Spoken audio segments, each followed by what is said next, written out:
2023년 12월 25일 성탄절 예배를 하나님께 드리십니다.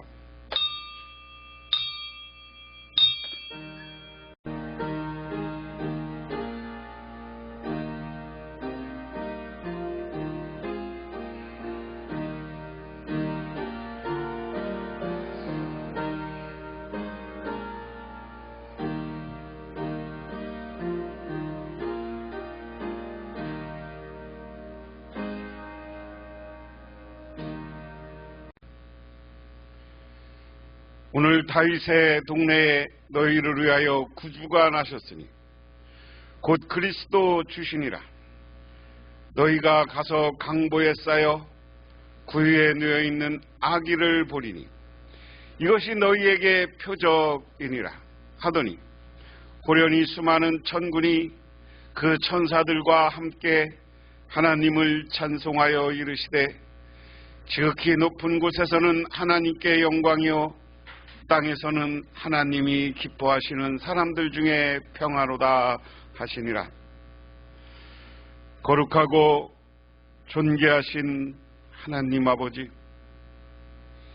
하나님은 우리들을 귀하게 창조하여 주셨고 우리들이 사탄의 유혹에 넘어가 타락했을 때 그 죄를 용서하고 우리를 구원하기 위한 크신 사랑을 펼쳐 보이셨습니다.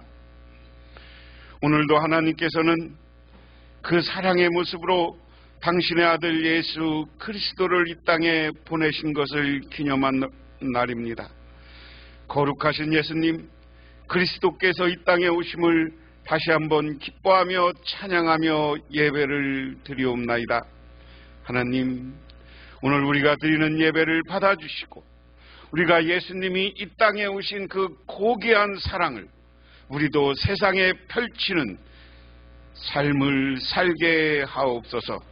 그래서 오늘 이 예배가 하나님께 온전히 영광 돌리며 감사하는 축제의 예배가 되게 하옵소서. 예수님 이름 받들어 기도드리옵나이다.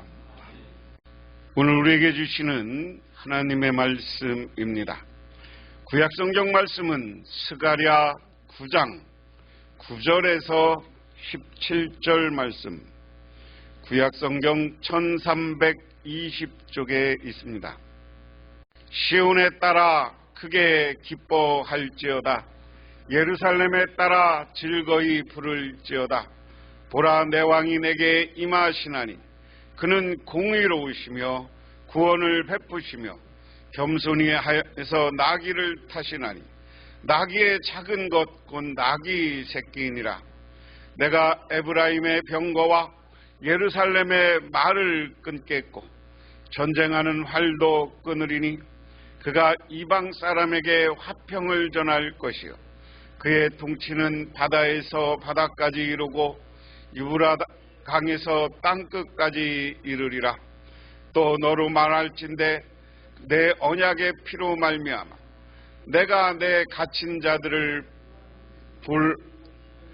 물 없는 구덩이에서 놓았나니 갇혀 있으나 소망을 품은 자들아 너희는 요새로 돌아올지니라. 내가 오늘도 이르노라. 내가 내게 갑절이나 갚을 것이라. 내가 유다를 당긴 활을 삼고 에브라임을 끼운 화살로 삼았으니 시온아, 내가 내 자식들을 일으켜 헬라 자식들을 치게 하며 너를 용사와의 칼과 같게 하리라. 여호와께서 그들 위에 나타나서 그들의 화살을 번개같이 쏘아내실 것이며 주 여호와께서 나팔을 불게 하시며 남방 해오리 바람을 타고 가실 것이라. 만군의 여호와께서 그들을 호위하시리니 그들이 원수를 삼키며 물맷돌을 밟을 것이며 그들이 피를 마시고 즐거이 부르기를 술 취한 것 같이 할 것인즉 피가 가득한 동이와도 같고 피 묻은 제단 모퉁이와도 같을 것이라. 이날에 그들의 하나님 여호와께서 그들을 자기 백성의 양떼같이 구원하시리니 그들이 왕관의 보석같이 여호와의 땅에 빛나리로다. 그의 형통함과 그의 아름다움이 어찌 그리 큰지 곡식은 청년을 새 포도주는 처녀를 강건하게 하리라. 아멘. 신약성경 말씀은 마태복음 2장 1절에서 11절, 신약성경 이쪽에 있습니다. 헤롯 왕 때 예수께서 유대 베들레헴에 나심에 동방으로부터 박사들이 예루살렘에 이르러 말하되 유대인의 왕으로 나시니가 어디 계시냐? 우리가 동방에서 그의 별을 보고 그에게 경배하러 왔노라 하니 헤롯 왕과 온 예루살렘이 듣고 소동한지라. 왕이 모든 대제사장과 백성의 서기관들을 모아 그리스도가 어디서 나겠느냐 물으니 이르되 유대 베들레헴이오니 이는 선지자로 어떻게 기록된 바 또 유대 땅 베들레헴아 너는 유대 고을 중에 가장 작지 아니하도다. 내게서 한 다스리는 자가 나와서 내 백성 이스라엘의 목자가 되리라 하였음이니라. 이에 헤롯이 가만히 박사들을 불러 별이 나타난 때를 자세히 묻고 베들레헴으로 보내며 이르되 가서 아기를 대하여 자세히 보고 찾거든 내게 고하여 나도 가서 그에게 경배하게 하라. 박사들이 왕의 말을 듣고 갈새 동방에서 보던 큰 별이 문득 앞서 인도하여 가다가 아기 있는 곳 위에 머물러 서 있는지라. 그들이 별을 보고 매우 크게 기뻐하더라. 집에 들어가 아기와 그의 어머니 마리아가 함께 있는 것을 보고 엎드려 아기께 경배하고 보배합을 열어 황금과 유황과 모략을 예물로 드리니라. 아멘. 성탄절을 어떻게 보내야 되느냐? 성탄절은 우리가 기쁜 마음으로 하나님께 감사하면서 보내야 될 줄 믿으시기 바랍니다. 왜 그러냐? 그분은 우리를 구원하러 오셨기 때문에 그래요. 예화 집에 보니까 재밌는 이야기가 있습니다. 존이라는 한 청년이 하나님의 도우심으로 성공하여 잘 살면서 그리스도의 착실한 증거자인 한 그리스도인의 승용차 운전사였습니다. 이 주인은 존과 가끔 그의 영혼과 그리스도의 영접의 필요성 그리고 내세에 대한 이야기를 주고받았습니다. 어느 날 주인은 주님이 다시 오심을 기다리는 귀한 소망에 관한 얘기를 그에게 말합니다. 그러면서 이렇게 이야기해요. 여보게, 주님께서 오시면 자네가 내 차를 가지게 해. 이에 존은 기뻐서 정중하게 감사의 뜻을 표했습니다. 이에 주인은 덧붙였습니다. 그리고 그때 존, 자네 부인을 데리고 우리 집 넓고 좋은 데 와서 살도록 하게. 다시 한번 존은 열띤 목소리로 대답합니다. 감사합니다. 이렇게. 그의 주인은 주 예수님께서 오시면 자기의 모든 재산과 토지를 다 가져도 좋다는 말을 덧붙였습니다. 너무 좋아하면서 존은 집에 와 부인에게 자기 주인과 한 이야기를 들려주었습니다. 둘 다 이 말을 듣고 마음이 들떴으나 그것을 의미하는 바를 깨닫지 못한 존은 잠자리에 들었으나 잠을 이룰 수가 없었습니다. 한밤중에 그는 자리를 차고 일어나 자기 주인집으로 달려가서 문을 땅땅 두드렸습니다. 이에 주인이 나와 누구냐고 물었습니다. 접니다. 당신의 운전사예요. 자네가 웬일인가? 아니, 이 밤중에. 선생님, 전 그 자동차 전 싫습니다. 여보게, 자동차가 싫다고 왜 그러지? 당신의 집도 당신의 그 돈도 그리고 당신의 그 넓은 땅도 다 싫습니다. 그럼 자네가 원하는 게 뭐란 말인가? 저는 구원받기를 원합니다. 그래서 저도 당신처럼 다시 오실 주님을 맞이할 준비를 하겠습니다. 이야기가 시사하는 바는 뭐예요? 이 주인은 신앙이 깊은 사람이야. 그러니까 예수님이 다시 오면 자기는 이 땅의 물질과 재산이 아무 필요 없는 걸 알아. 왜? 자기는 하나님 나라 갈 거기 때문에. 믿으십니까? 그렇기 때문에 이 땅에 가치 있다고 하는 것, 그때 가면 가치 없어지는 거예요. 그러니까 너 다 가져라고 생각을 했어. 그래서 예수님이 다시 오면 이거 자기가 주인 거 다 갖는다는 마음이 들떴지만 집에 가서 가만히 생각해 보니까 아니 주인이 그 좋은 땅, 그 좋은 차, 그 좋은 돈 왜 다 가지라고 할까? 이것보다 더 귀한 게 있기 때문이에요. 이 세상에 이것보다 더 귀한 건 뭐예요? 내가 구원받고 하나님 나라 가는 겁니다. 천국 가는 것인 줄 믿으시기 바랍니다. 그렇기 때문에 그때서 이쪽은 깨닫고 주인한테 가서 나도 구원받고 싶습니다. 이렇게 하나님 나라로 우리를 인도하고 우리에게 인류에게 있어 가장 가치 있는 것, 하나님 나라를 우리에게 주시는 분이 누구야? 예수 그리스도인 줄 믿으시기 바랍니다. 그래서 오늘 성탄은 그분이 우리를 이렇게 구원하고 천국으로 인도하기 위해서 오셨소. 그렇기 때문에 우리는 감사하며 찬양하며 영광 돌리는 것인 줄 믿으시기 바랍니다. 그래서 오늘 스가랴서는 오실 예수님에 대해서 이야기하는 거예요.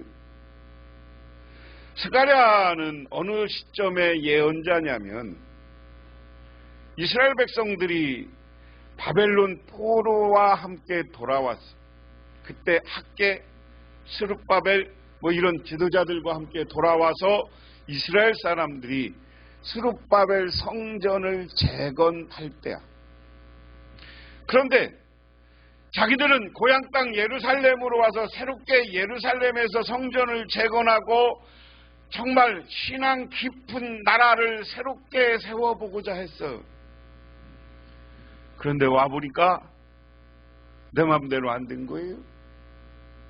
여러분 열왕기서나 역사서 나중에 예언서를 보면 알지만 느헤미야, 학계, 스바냐 이쪽 뒤에 에스더 이쪽 역사서를 보면 알지만 방해를 해. 누가 방해해?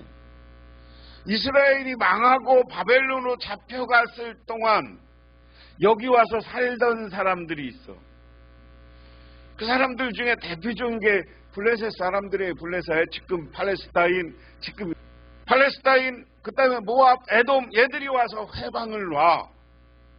저 이스라엘이 도왔을 때 이스라엘이 완전히 독립한 게 아니야. 니들 요즘 말하면 자치적으로 니들 살아봐라. 그러든지 우리한테 세금만 바쳐라. 그런 정책을 폈던 나라가 페르시아야. 고레스 왕이야. 지금의 누구야? 이란이야. 이란. 응? 이란 사람들이 그렇게 해서 보냈어요. 그런데 그 페르시아의 고레스 왕에게 여기 이르는 사람이 있는 거야. 이스라엘이 들어와서 여기 예루살렘을 중심으로 해서 살기 시작하면 자기들이 다시 쫓겨나야 돼. 그러니까 저쪽 지도자들한테 아니 이스라엘 성전 짓고 성벽 짓기 시작하면요 독립전쟁할 거고요. 당신 황제 오늘날 동양 쪽 얘기로 하면 황제한테 덤빌 사람들입니다. 여기에 하나 추가했던 사람들이 누구예요? 같은 이스라엘 12지파지만 먼저 12지파 북왕국이 망하고 그 사람들을 어느 사람들이라고 그랬냐? 사마리아 사람들이라고 그랬어요. 이 북왕국 12지파가 또 해방놔 하나님 성전 재건하는 거에 이 편에 들지 않고 쟤들 성전 지면 독립운동할 겁니다라고 해방 놓고 성전 짓는 것을 부수기도 해. 그 지파는 이때 하나님을 배신하는 것 때문에 완전히 깡그리 없어져. 그래서 지금 이스라엘을 뭐라고 그래요? 유대인이라고 그래요. 유대인. 유다 지파 사람들. 남한국은 유다와 베냐민 지파 사람들이야. 그래서 이 유다가 마고 돌아와서 성전을 재건하려고 하는데 회방에, 그러니까 그런 회방에 빠지고 돌아와 보니까 예루살렘은 폐허가 돼 있고 여기서 어떻게 헌금하고 뭐 이렇게 해서 성전 짓는 것이 부담스러웠어. 그러니까 남한국 유다 사람들이 성전 짓는 걸 잠시 멈추고 어찌할 바를 먹고 지네 집 먼저 짓기 시작해 돌아가서. 그래서 오늘 9장 앞부분에 보면 쭉 뭐라고 얘기하냐? 너희들은 망한다. 그리고 너희들 금식하고 형식적으로 예수 믿는데 그런 예수 믿지 말아라. 진정으로 하나님을 섬기고 하나님을 똑바로 믿어라 하는 이야기를 앞부분에 얘기하면서 8장부터는 야, 니들 하나님의 뜻이야.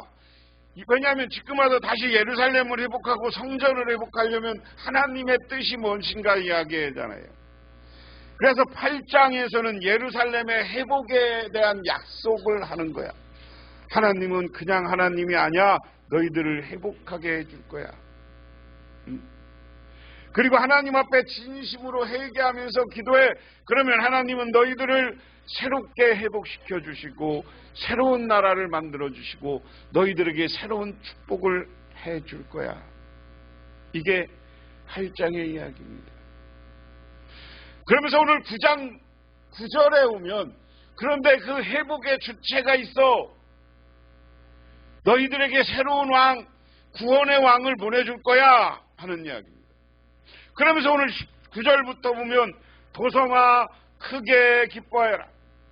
여러분 성경에는 시온의 딸들아 크게 기뻐하라. 도성 예루살렘아 환성을 올려라. 내 왕이 내게로 오신다. 그는 공의로운 구원을 베푸시는 왕이다. 그는 온순하에서 나귀 곧 나귀 새끼인 어린 나귀를 타고 오신다. 자, 오늘 9절의 이야기는 나중에 예수님이 오셨다가 예루살렘에 입성할 종려주의를 할 모습을 미리 얘기하는 거예요. 예수님과 여기 스가랴 선지자가 예언하는 건 한 500~600년 차이가 나요. 600년 전에 이미 야, 메시아가 와, 새로운 구원의 왕이 와. 그분은 겸손의 왕으로 오는데 나귀 새끼 타고 예루살렘 들어올 거야. 그러면서 그 다음에 뭡니까?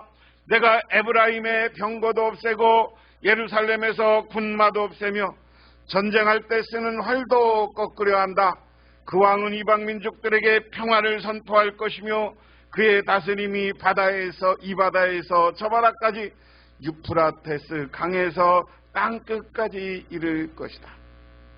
자, 그런데 이 땅에 구원의 왕으로 오신 분은 어떤 분이냐? 그분의 영향력과 그분이 다스리는 게 바다에서 바다. 자, 지금은 세상이 어떻게 됐다고 말해요? 지구가 어떻게 됐다고 생각해요, 여러분? 지구는 동그랗게, 그렇죠? 그런데 이 당시에는 어떻게 생각했어요? 오늘 스가랴가 쓰고 있는데 사람들은 천동설을 믿었어요? 지동설을 믿었어요? 천동설은 하늘이 움직인다고 믿는 거야. 지동설은 뭐야? 우리 지구가 움직인다는 거. 지동설이 맞아요? 천동설이 맞아요? 지구가 태양을 중심으로 움직이는 거잖아요. 근데 우리는 과학 중에서 이제 그런 걸 알아. 근데 이 당시까지만 해도 여러분 창세기 이야기나 구약신앙의 이야기에 보면 지구는 딱 네모났다고 생각했어요. 네모났다고 생각하고 가운데 육지가 있고 가운데 바다가 있고 양쪽 육지가 있고 이렇게 해서 바다 가운데 육지가 몇 개 있어. 그래서 바다에서 바다사라는 것, 바다에서 바다를 다스린다는 것은 전체를 다스린다고 생각해. 지구 전체, 이것을 그분이 새롭게 평화로 만들어줄 거야. 그분이 다스릴 거야. 그분은 유프라테스 강에서 땅끝까지, 유프라테스 강은 지금 어디예요? 유프라테스 티그리스 강은 지금 이집트 이쪽에 있는데 이스라엘 사람들을 포로로 잡혀러 갔던 곳이 이 유프라테스 강가야.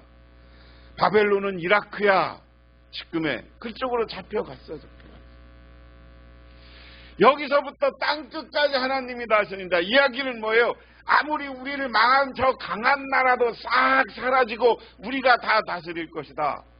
그런데 이 말씀을 가만히 생각해 보면 우리가 예수를 믿는 이 관점에서 보면 이거예요. 지금 예수님의 영향력이 어떻게 있어요? 예수님의 평화의 영향력이. 지금 지구 전체잖아요. 지구 전체에 예수 믿는 사람들이 지구 인구의 종교인들로 따지면 절반이 넘어. 기독교 인구가 천주교 합쳐서 제일 많아. 오늘 말씀 그대로야. 바다에서 바다까지 다 지금 예수님이 평화의 왕 그리고 구원의 왕으로 그를 믿는 사람들 영향력이 있는 것, 이건 이렇게 살펴봐야 됩니다. 근데 11절에 너에게 특별히 너와 나 사이에 피로 맺은 언약이 있으니 사로잡힌 내 백성을 내가 물없는 구덩이에서 건져낼 것이다. 사로잡혀도 소망을 잃지 않은 사람이 이제 요새로 들어오너라. 오늘도 또 말한다. 내가 2배로 갚아주리라. 유다는 내가 당긴 활이다. 에브라임은 내가 먹인 화살이다. 시온아, 내가 내 자식을 불러세워 그리스 자식을 치게 하였다. 너는 너희 칼로 용사의 칼로 삼겠다. 주님께서는 그 백성에 나타나서 그의 화살을 번개처럼 쏘실 것이다. 주 하나님이 나팔을 부시며 남쪽에서 해오리 바람을 일으켜 진군할 것이다. 만군의 주님께서 백성을 보호하실 것이다. 백성이 원수를 섬멸하여 무리때 돌을 던지는 자들을 짓밟을 것이다. 백성은 그들의 피를 포도주처럼 마실 것이며 그들이 피가 가득한 동해와 같이 피로 흠뻑 젖는 재단이 불과 같을 것이다. 자, 오늘 앞부분은 이 평화로 왕으로 오신 분이 막 진격해서 그들을 반대하고 이스라엘을 점령했던 나라들을 쫙 전쟁에서 물리치는 장면으로 묘사를 해. 그렇게 해서 그분이 와서 싹 악마의 세력, 사탄의 세력 물리쳐 줄 것이다. 그런데 그 다음에 바로 뭐라고 하느냐. 오늘 쭉 읽었습니다만 여러분 이 동독한 거 내용은 간단한 거예요. 하나님 우리와 약속했는데 그 평화의 왕이 우리 유다를 사용해서, 에브라임은 북왕국입니다. 북왕국을 사용해서 새롭게 새로운 나라를 만들 것이고 사탄의 세력, 이스라엘 전명한 세력을 물리쳐 주실 것이다. 그런데 백성은 피를 포도주로 마실 것이며 그의 피가 가득히 동이와 같이 피로 흠뻑 젖은 재단의 뿔과 같을 것이다. 그의 피를 마신다는 건 뭐예요? 오늘 조금 이따 이야기하지만 우리가 성찬식하는 것을 이야기해요. 다 예수의 피라고 포도주를 마시며 예수를 기념하는 사람들, 이것을 벌써 700년 전에 다 예와 그분이 이 땅에 오셔서 고난받으실 것이다. 그래서 우리가 그분을 기념하는 때가 올 것이다. 그러면서 16절에 그날에 주 그들의 하나님이 백성을 양떼같이 여기시며 구원하셔서 그들을 주님의 땅에 심으시며 그들은 왕관에 박힌 보석같이 빛날 것이다. 할렐루야. 그날에 이게 우리가 예수 믿는 사람들을 하나님이 어떻게 축복할 것이냐. 하나님이 백성을 양떼처럼 생각해. 주인이, 목자가 양떼를 키울 때는 양떼를 어떻게 생각해요? 목숨 걸고 지키는 거예요. 믿으십니까? 믿으십니까? 여러분 들판에 가서 목자들이 양떼를 지키고 있을 때는 목숨 걸고 거기 뭐가 들어와? 승냥이가 들어오고 이리가 들어오고 늑대가 들어와서 양들을 잡아먹으려 올 때 자기들이 목숨 걸고 양을 지키는 것들이 목자야. 오늘 하나님은 그렇게 우리를 양떼를 생각해서 예수 그리스도가 자기의 목숨을 걸고 우리를 지키시고 보호하시고 구원해 주시는 줄 믿으시기 바랍니다. 그래서 우리를 구하셔서 그들은 주님의 땅에 심으시며, 여기 주님의 땅이라는 것은 예수님이 재림해서 완벽한 이스라엘의 하나님 나라라는 것은 우리가 지금은 죽어서 하나님 나라에 영혼이 가 있지만 나중에 재림의 때는 온 땅이 새롭게 전쟁도 싸움도 없는 새 나라가 되는 거예요. 그게 하나님 나라예요. 자꾸만 우리 하나님 나라는 이타적으로 천국만 얘기하는데 예수님 재림 후에는 이 땅이 변화되는 나라. 그래서 하나님이 이 땅을 직접 직접 지배하셔요. 그래서 우리를 하나님 나라에 심으신다. 주의 땅에 심으신다는 것은 하나님 나라에 우리를 심는다는 거예요. 구원해서 영원한 하나님 나라의 주인 만들어주시는 줄 믿으시기 바랍니다. 그들은 왕관에 박힌 보석처럼 빛나. 예수를 믿는 사람들이 왕관에 박힌 보석처럼 세계에 빛나.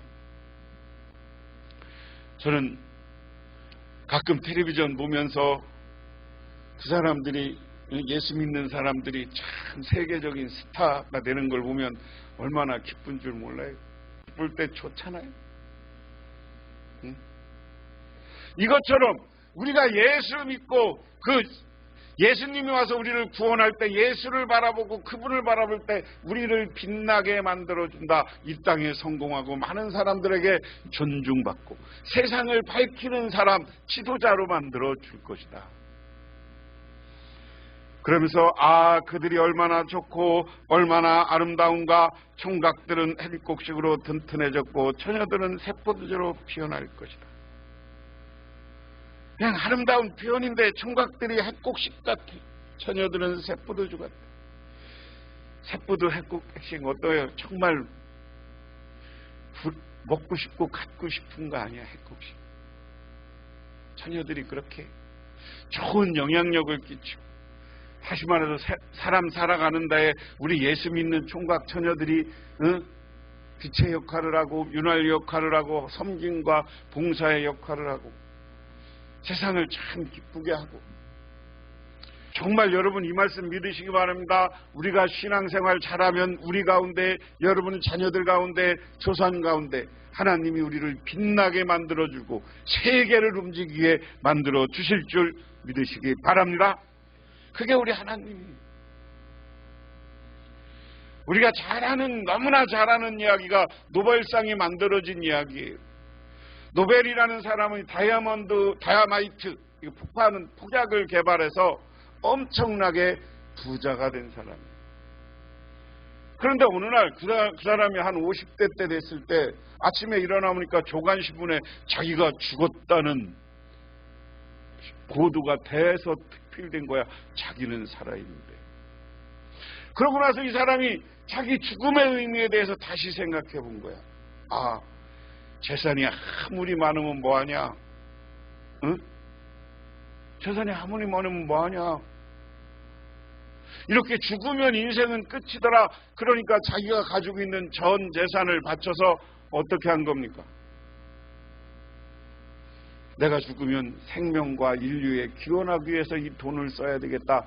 그랬더니 정부에서 노벨상 이 상이를 만들어서 세계에서 가장 좋은 일한 사람들 1년에 얼마씩 상을 줍시다. 그래서 노벨상이 만들어졌다는 거예요. 이 노벨상을 받으려고 하는 것은 아니지만 이 노벨상 받은 사람들이 얼마나 영화로운 사람입니까? 얼마나 세계를 움직이는 사람들이. 여러분, 노벨처럼 우리도 삶의 의미를 잘 생각해 보세요. 내가 죽으면 나는 뭔가, 여러분 정말 구원의 왕으로 오신 예수님에게 붙들림 받아서 하나님 나라에 심겨지시기를 주님의 이름으로 축원합니다. 이 땅에 돈 있으면 뭐 할 거고 뭐 있으면 뭐 할 거야.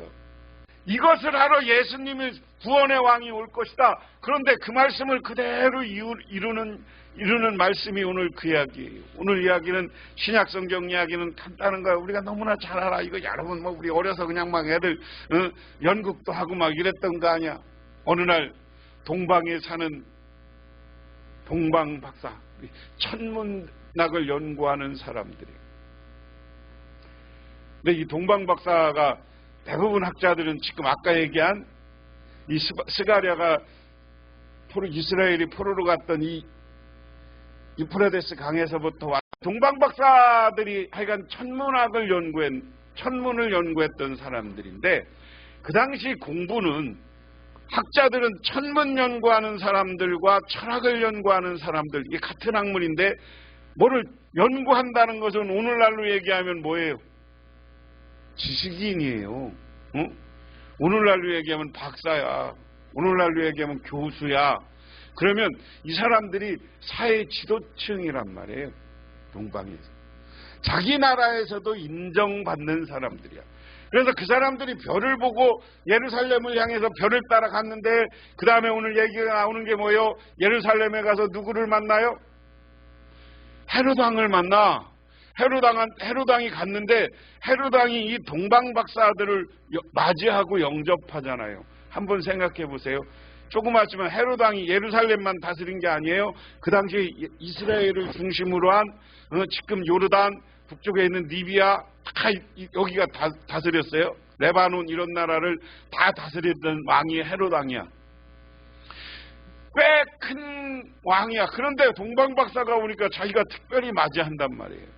그러니까 동방박사의 이것을 볼 때 동방박사의 지위가 꽤 높았다는 거야. 를 듣고 영접하는 거야. 야, 여기 유대인의 왕이 태어났다는데 어디냐? 그러니까 자기들 성경 연구가들한테 물어. 베들레헴입니다 라고 가르쳐. 그런데 자기들은 알았지만 모릅니다. 그러면서 그 사람을 발견하고당 당신 저 별을 따라온 그 사람을 발견하고당 난 아기를 보고당 나한테 얘기해달라. 헤롯이 그렇게 해요. 그리고 나서 딱 헤롯에, 왜냐하면 왜 헤롯한테 갔느냐면 예루살렘에 와 있는 순간 이 별이, 자기들이 따라서 밝은 별이 사라졌어. 그런데 헤롯으로부터 나와서 저녁에 별을 보니까 다시 밝은 별이 그들을 안내해. 그래서 거기서부터 예루살렘으로부터 8km 정도 걷는 베들레헴. 베들레헴은 어디 있느냐면 청주로 얘기하면 여기로 얘기하면 오창점 위치의 베들레헴이에요. 우리 사창동에서 오창 정도 간 데가 베들레헴이야. 그게 모르는 데가 아니야. 그래서 베들레헴 가서 새롭게 별이 밝고 별이 딱 쓰니까 그곳에서 그 집에, 오늘 마태복음은 집에 들어갔다 그랬어. 예수님이 구유에서 났다고, 마국간에서 났다고 그러는 건 어디에 나와?